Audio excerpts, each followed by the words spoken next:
નમસ્કાર દર્શક મિત્રો, કરંટ ટોપિકમાં હું પીનલ આપ સૌનું સ્વાગત કરું છું। કરંટ ટોપિકમાં આજે વાત કરી રહ્યા છે ઘર કંકાસના કારણે જે રીતે આત્મહત્યાના બનાવો વધતા જોવા મળી રહ્યા છે, જે હવે ખૂબ જ ચિંતાનો વિષય બની ગયો છે। અમદાવાદમાં એક ઘટના બની છે કે જેમાં એક પત્નીએ પતિની હત્યા કરી છે ને ત્યારબાદ પોતે પણ આત્મહત્યા કરી લીધી છે, ને કારણ શંકા હોઈ શકે છે, એની સાથે ઝઘડા હોઈ શકે છે। એટલે ક્યાંક ને ક્યાંક આવી કોઈ પ્રથમ એવી ઘટના નથી, પરંતુ વારંવાર બનતી આવી ઘટનાઓ કે જે પરિવારમાં નજીવી બાબતોના કારણે ગંભીર પરિણમી જાય છે। તો આવું જ બન્યું છે ખાસ અમદાવાદમાં। શંકાના પગલે પત્નીએ પતિની હત્યા કરી નાખી છે। તો આ પત્નીએ જ્યારે પતિની હત્યા કરી છે ત્યારે પતિની હત્યા બાદ પત્નીએ પણ પોતે આત્મહત્યા કરી લીધી છે, અને આવા ઘણા કિસ્સાઓ સામે આવતા હોય છે કે જેમાં શંકાના કારણે જ પતિ પત્ની ઉપર હુમલો કરે, કાં તો પતિ આત્મહત્યા કરી લે, કાં તો પત્ની પતિની હત્યા કરી દે, અને પછી આ ઘટનામાં એને પોતે પણ આત્મહત્યા કરી લીધી છે। ઘર કંકાસ અને એની સાથે જ જ્યારે બંને પરિણીત હોય ને ત્યારે કોઈ અન્ય યુવક કે યુવતીની સાથે સંબંધ હોઈ શકે તે પ્રકારની શંકા જતા માત્ર શંકાના દાયરામાં પણ લોકો કાં તો હત્યા કરી દેતા હોય છે, કાં તો આત્મહત્યા કરી લેતા હોય છે, અને પછી પરિણામમાં બીજું કંઈ અન્ય પણ હોઈ શકે છે, કદાચ માત્ર એ શંકા પણ હોઈ શકે છે, અને ઘણી વખત ખરેખર પણ એવું બનતું હોય છે। ત્યારે આ બધાની જે માનસિક અસર રહેતી હોય છે, જે કોઈ સહન નથી કરી શકતું, ને ત્યારે આત્મહત્યામાં આવી ઘટનાઓ પરિણમતી હોય છે કે પછી હત્યા કરી દેતા હોય છે એ જ વ્યક્તિ કે જેની સાથે એક જીવન નહીં પરંતુ 7 જન્મો સુધી રહેવાના વાયદાઓ કર્યા હોય, ને એ જ વ્યક્તિને મોતના ઘાટ પણ ઉતારી દેતા હોય છે। આ પ્રકારની સતત વધતી જે ઘટનાઓ છે, પરિવારનો આધાર મજબૂત કરવા માટે શું હોવું જોઈએ ને શા માટે આવી ઘટનાઓ વધી રહી છે, ઘર કંકાસ અને હિંસા પાછળના મુખ્ય કારણો કયા છે, તેના વિશે વાત કરીશું। જેની માટે મારી સાથે અહીંયા જોડાઈ ગયા છે SR ગોહિલજી કે જેઓ નિવૃત્ત પોલીસ અધિકારી છે। ગોહિલજી, આપનું સ્વાગત છે। Welcome to current topic. Thank you, ધન્યવાદ। જી ગોહિલજી, ખાસ કરીને જે રીતે એક પોલીસ અધિકારી તરીકે આપના પોલીસ ચોપડે ઘણી એવી ઘટનાઓ આવતી હશે, ઘણા એવા કેસો આવતા હશે કે જેમાં પરિવારના લોકો જ એકબીજા ઉપર કેસ કરતા હશે। વાત આપણે આત્મહત્યા સુધી જઈશું જે પ્રકારની ઘટના સામે આવી છે તેને લઈને, પરંતુ આપના અનુભવો પરથી શું કહેશો કે અત્યારે એક પરિવારની અંદર જ સંબંધો કેવા બની ગયા છે કે જે એકબીજાને લઈને જ લોકો કેસ કરતા હોય છે, પોલીસ ચોપડે તેના કેસ નોંધાતા હોય છે? જી પિનલબેન, મારી દ્રષ્ટિએ પોલીસ અને પોલીસનું ઇન્વેસ્ટિગેશન એ સબ્જેક્ટ જુદો છે। આ બનાવો જે બની રહ્યા છે એ સામાજિક તાણાવાણા, એમાં હાલની રહેણીકરણીને મુખ્ય જવાબદાર ગણવા હું વિનંતી કરું છું। ઉચ્ચ રહેણીકરણી પામવા માટે શોર્ટકટ અજમાવવા, બીજું કારણ સહનશક્તિનો અભાવ, અથવા જોઈન્ટ ફેમિલીનું ધીરે ધીરે અસ્તિત્વ ઓછું થવું અથવા મટી જવું, બીજું કે બીજાના જીવન ધોરણ સાથે હંમેશા પુરુષો કરતા સ્ત્રીઓ પોતાની કમ્પેરિઝન એટલી બધી તીવ્ર હદે કરે છે કે સુખ સાહેબી વાળું જીવન જ હોવું જોઈએ, એમાં થોડી આવક ઓછી થાય અથવા આકસ્મિક ખર્ચાઓ આવે ત્યારે માનસિક તણાવના કારણે સ્ત્રીઓમાં આવેશની ભાવના આવે છે। વહી વાત પતિ પત્ની વચ્ચેના સંબંધોમાં વિશ્વાસનો અભાવ અથવા વિશ્વાસઘાત થવો। કોઈ વખત પત્ની ઉપર શંકાઓ કરે છે, કોઈ વખત પત્ની પતિ ઉપર શંકાઓ કરે છે। આ શંકાઓના કારણે ઘણા હર્યા ભર્યા કુટુંબો બરબાદ થતા પોલીસ ચોપડે નોંધાયેલા છે। ગઈકાલની તાજેતરની 2 દિવસ પહેલાની તાજેતરની ઘટના દાણીલીમડા વિસ્તારમાં એક પોલીસ કર્મચારીના કુટુંબમાં બની। હજી લોકલ પોલીસ એનું ઇન્વેસ્ટિગેશન ડીપમાં કરી રહી છે, પણ પ્રેસ મીડિયાએ પતિનો અન્ય સ્ત્રી સાથેનો લગાવ એ મુખ્ય કારણ બન્યું છે।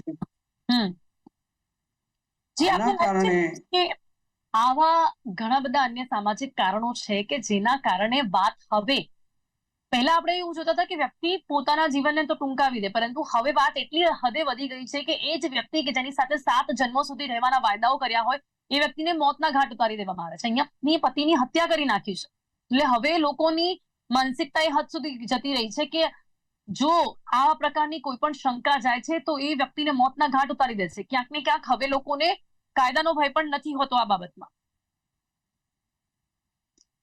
જી ગોયલજી. બેન, આ બાબતોનો જે સહન શક્તિનો અભાવ અથવા માનસિક તણાવના કારણે અથવા બીજા જે બનાવો બને છે, ખાસ કરીને એમાં ચલચિત્રો, ટીવી સિરિયલો, આમાંથી પણ પ્રેરણા લઈ અને પતિ સાથે અથવા કુટુંબના અન્ય કોઈ સભ્યો સાથે ક્રૂર વર્તન કરવું, મોતને ઘાટ ઉતારી દેવા અથવા બીજી મહા ઈજાઓ પહોંચાડી અને બદલો લેવાની ભાવના જે તીવ્ર બનતી જાય છે, ખાસ કરીને મહિલા વર્ગમાં. મહિલા વર્ગ આના કારણે પોતાનું કુટુંબ જીવન તો ખેદાન મેદાન અને છીન ભીન કરે છે, સાથે રહેલા બાળકો અથવા રહી ગયેલા બાળકોને પણ પાછળનું જીવન કેમ જીવવું એની પણ ચિંતા એ કરવા માટે વિચારતી નથી. આના માટે કયા કારણો છે એ સામાજિક સંસ્થાઓ, બીજી NGO પણ આના માટે પ્રયત્નશીલ છે.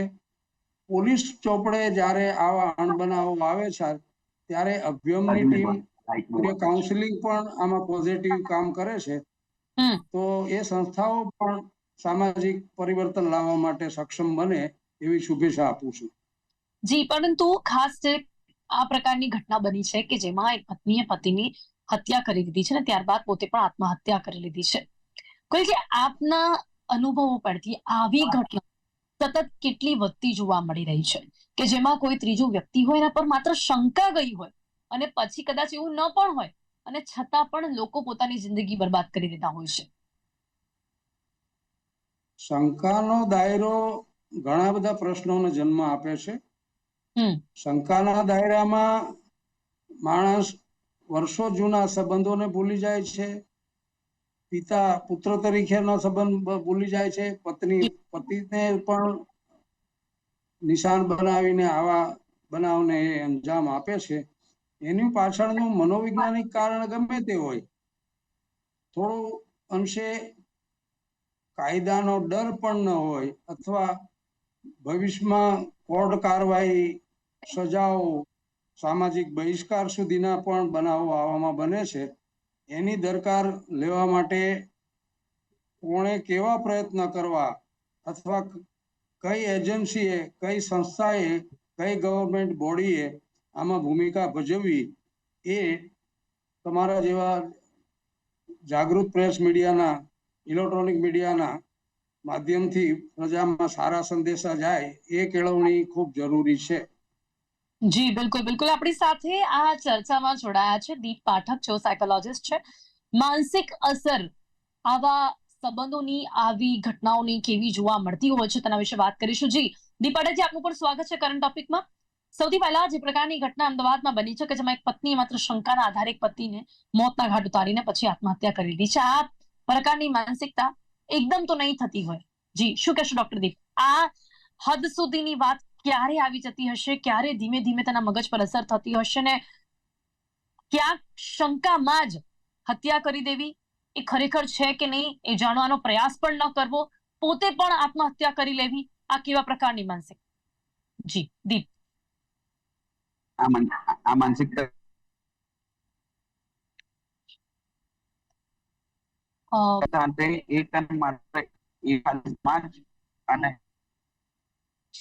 અને સમાજના જવાબદાર કારણો નથી હોતા. ઘણી બધી વાર આપણે એવું બી જોતા હોઈએ છીએ કે આવી માનસિકતા પાછળ ઘણા બધા લોકો સમાજની પાછળ જોડાયેલા હોય છે. જેમ કે એની પોતાનો બાળકનો ઉછેર, સમાજમાં રહેતા લોકોનું એ પ્રત્યેનું વલણ, તે છતાં એના માથે કઈ રીતે જવાબદારી છે. In between the main thing is કે તમે પરિસ્થિતિને કઈ રીતે લઈ રહ્યા છો અને બાળપણથી એને પરિસ્થિતિને કઈ રીતે હેન્ડલ કરવાનું શીખવાડવામાં આવ્યું છે. જે કહેવાય ને કે as a neglected child, as a pamper child, કે પછી તમે એ બાળકની જોડે તમે કઈ રીતે વર્તન કર્યું છે, એ વર્તન બાળક જ્યારે મોટું થાય છે ત્યારે એ આવા કોઈ પણ દુષ્કર્મ કરી શકતું હોય છે. બીજું, અત્યારના લોકોની માનસિકતા પણ એટલી ક્રૂર થઈ ગઈ છે કે કોઈ પણ કાર્ય કરતા પહેલા એ વિચારતા નથી કે આ કાર્ય કરવા પાછળ શું દોષ હોઈ શકે, શું ભૂલ થઈ શકે અને શું એ ગુમાવી રહ્યા છે. એ માનસિકતા આ સિરિયલો, આ પિક્ચરો અને ઇવન આ જે વિડીયો ને બધાના માધ્યમ દ્વારા લોકોના મગજમાં આવી માનસિકતા ડેવલપ થઈ રહી છે અને એના લીધે જ એક પત્ની એક પતિનું આવી રીતના મોતના ઘાટ ઉતારીને પછી એના પર શંકાના દરજામાં આવું કાર્ય કરતી હોય છે. જી બિલકુલ. હવે ગોયલજી, અત્યારે આવા જે પણ કેસો હોય એમાં કાયદાઓ કેટલા કડક હોય છે? ચલો, આ તો પત્ની પોતે પણ આત્મહત્યા કરી લીધી છે, પણ કાયદાઓ કેટલા કડક છે કે જયારે તમે આવી કોઈ શંકાના આધારે કોઈને મોતને ઘાટ ઉતારી દો છો ને પછી તમને બીક નથી લાગતી કે હવે તમારા જીવનની સાથે શું થઈ શકે છે? તો ક્યાંક કાયદાઓની જે બીક ઓછી થઈ છે લોકોના મનમાં, તેની માટે આપનું શું માનવું છે? શું કારણ હશે? જી ગોયલજી. જી સર ગોયલજી, મારો અવાજ આપને આવી રહ્યો મારા છે? મતે ઓકે. આજે આવે છે, જી સંભળાય જી છે? મારો અવાજ સંભળાય છે? જી જી જી જી મારો અવાજ આવે છે? હા જી, આપનો અવાજ આવે છે. સજાની જોગવાઈઓ ગમે તેટલી કડક હોય, સજાનું ધોરણ ગમે એટલું કડક હોય, પણ જ્યારે ઘરના સભ્યોના આંતરિક જૂથવાદ, ઘરના સભ્યોના આંતરિક ઝઘડામાં આવા ગંભીર ગુના જ્યારે બને છે, એ ગુનામાં સામાજિક જવાબદારીઓનો વિચાર કર્યા વિના, કૌટુંબિક જવાબદારીઓ વિચાર કર્યા વિના આવેશમાં, જેને કાયદાની ભાષામાં સડન એન્ડ પ્રોવોકેશન કહેવામાં આવે છે, તાત્કાલિક ઉશ્કેરાટ પાછળના જે કારણો છે એ સામાજિક નથી, મનોવૈજ્ઞાનિક પણ કારણો છે. એને એજ્યુકેશન સાથે જોડવા જોઈએ, અથવા નાના મોટા કૌટુંબિક ઝઘડાઓ આવા ગંભીર ગુનાનું સ્વરૂપ ન લે એના માટે જ્યારે કોઈ એનજીઓને અથવા નજીકના પોલીસ સ્ટેશનને, પોલીસ ચોકીઓના અધિકારીઓને અરજી સ્વરૂપે મૌખિક રજૂઆતમાં અથવા ટેલિફોનિક જાહેરાતથી આવા બનાવવાની જાણકારી મળે ત્યારે પ્રોપર કાઉન્સેલિંગ કરવું જોઈએ. પ્રોપર કાઉન્સેલિંગથી એને યાદ અપાવવું પડે કે તમારા પતિ સાથેનો આ તમારો દુર્વ્યવહાર છે, અથવા તમારા પતિનો તમારી સાથે દુર્વ્યવહાર છે, તો આનું પરસ્પર સમજૂતીથી તમે નિરાકરણ કરો. તમારા કુટુંબના અન્ય વડીલ સભ્યોને જોઈન્ટ કરો, અથવા તમે જે કોઈ ધર્મ સંપ્રદાયમાં માનતા હોય, ગુરુ, માતાજી કે કોઈ સંતને વચ્ચે રાખી અને એની પાસે તમે નિખાલસ કબૂલત કરી હવે પછી આવા અનૈતિક સંબંધોને હું કાયમી તિલાંજલિ આપીશ, એવું એકબીજા પાસે કાઉન્સેલિંગ થાય તો પણ આવી ગંભીર વારદાતો બનતી અટકી શકે. પોલીસ પણ આવું કરતી હોય છે કે કેસ અને ફરિયાદ પહેલા જ ઘણા કેસો બહાર સોલ્વ થઈ જતા હોય છે ઘણીવાર. ચોક્કસ. જૂના વખતમાં ગામડાઓમાં લોક અદાલતો સરપંચો અથવા કુટુંબના વડાઓ અથવા જ્ઞાતિના વડાઓ ઉકેલતા, ત્યારે પોલીસ ચોપડા અને કોર્ટ કાર્યવાહી બહુ ગૌણ કહેવાતી હતી. પણ આવી બાબતોમાં ઘણી વખત પડોશી ફોન કરે કે આ કુટુંબમાં આવા ઝઘડા થયા છે, તો એ વખતે પણ એને એફઆઈઆર કરવી, અને એફઆઈઆર કરશો તો જ તમારી સામે અમે પગલાં લઈશું અથવા એમાં આગળની કાર્યવાહી કે તપાસ કરશું, એવો આગ્રહ રાખવાના બદલે આના ગંભીર પરિણામો આવશે અથવા ગંભીર અકસ્માતોનો આ કુટુંબ ભોગ બનશે એવું વિચાર કરી અને પ્રોપર કાઉન્સેલિંગ, ઘણી બધી પોલીસની ટીમો છે, સી ટીમ છે, અભ્યમ ટીમ છે, એ આમાં કાઉન્સેલિંગ કરે છે તો ઘણીવાર સારા પરિણામ મળે છે અને આવા ગંભીર ગુના બનતા અટકે છે. આના માટે ખાસ તકેદારી વધારે મીડિયા પ્રેસ આઉટ કરે, એના માટે આપને હું નમ્ર વિનંતી કરું છું. જી બિલકુલ બિલકુલ. દીપજી, હવે ઘર કંકાસ, ઘરમાં સારો માહોલ ન હોવો, પારિવારિક ઝઘડાઓ થવા, આ બધાની અસર કોઈ પણ વ્યક્તિના મગજ પર કેટલી જોવા મળતી હોય છે? આ કેટલું હાનિકારક હોય છે પોતાની માનસિક સ્થિતિ માટે જ્યારે પરિવારમાં શાંતિ ન રહેતી હોય? ડોક્ટર દીપ. પહેલા તો આ તમે બોલ્યા ઘર કંકાસ, તો ઘર કંકાસ સૌથી ઇમ્પોર્ટન્ટ વસ્તુ હોય છે જ્યારે તમારો ટેમ્પો હટી જવા માટે, જે કહેવાય અમારી ભાષામાં, જે આપણે એસઆર ગોયલ સાહેબે કીધું કે ત્વરિત ગુનો કરે, કે તાત્કાલિક ગુનો થઈ જાય, એ જે કહેવાય ને એક્શન નું રિએક્શન આવી જાય, તરત જ ગુસ્સો આવી જાય અને એ કંઈ પણ એવું સ્ટેપ લેવાઈ જાય, એ જે અમારી ભાષામાં ઇમ્પલ્સિવ બિહેવિયર કહેવાય.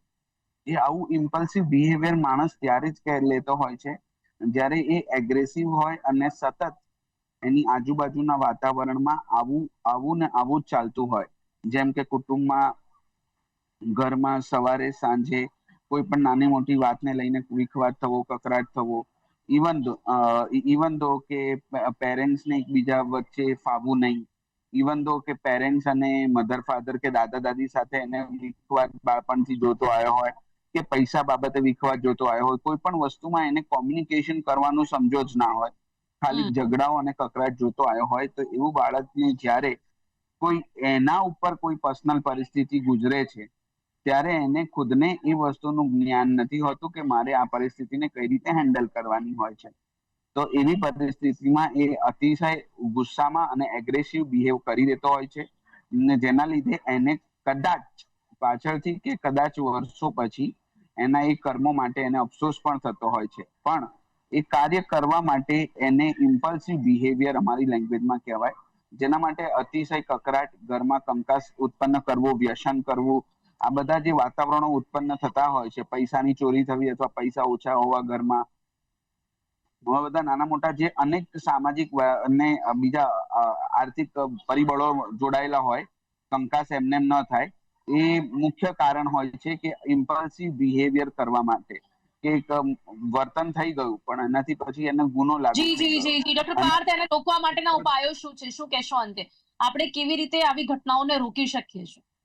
એક્ઝેક્ટલી. હવે આને રોકવા માટે પિનલબેન સૌથી ઇમ્પોર્ટન્ટ વસ્તુ એ છે કે તમે આમાં નાના બાળકથી તમે જનજાગૃતિ ડેવલપ કરો. જેમ કે નાની નાની આંગણવાડી, જ્યાં હ્યુજ ક્વોન્ટિટીમાં લોકો આવે છે, હાઈ ક્વોલિટી સ્કૂલોમાં તમે કરશો તો ત્યાંના બાળકોનું ઘરનું એન્વાયરમેન્ટ તો ઓલરેડી ગોલ્ડન એન્વાયરમેન્ટ છે.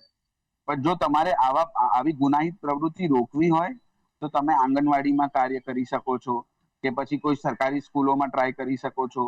જેમ સાહેબે કીધું એ પ્રમાણે કે અભયમ કે એવી કોઈ બી ટેકનોલોજી, કોઈ બી સંસ્થા ચાલે છે તો એમના કાઉન્સેલિંગ દ્વારા, જે સરકારી સંસ્થાઓ છે જ્યાં આવા બાળકો એકચ્યુઅલમાં સફર કરી રહ્યા છે, એવા બાળકોને જો આપણે રેગ્યુલર કાઉન્સેલિંગ સેશન્સ અને regular how to deal with that type of problem, એના વિશે પ્રેક્ટિકલ નાના નાના નાટકો રૂપે કે નાની નાની સ્ટોરી ટેલિંગ કોઈ પદ્ધતિ દ્વારા કે પછી કોઈ પણ એવી કાઉન્સેલિંગ સેશન્સ દ્વારા કે ગ્રુપ સેશન દ્વારા, ઓપન ડિસ્કશન દ્વારા તમે એકાદ બે ના કેસીસ સોલ્વ કરશો ઓપનમાં, તો આવા બાળકો બીજા પોતાના હિસાબથી એક સિચ્યુએશનને સમજતા થશે.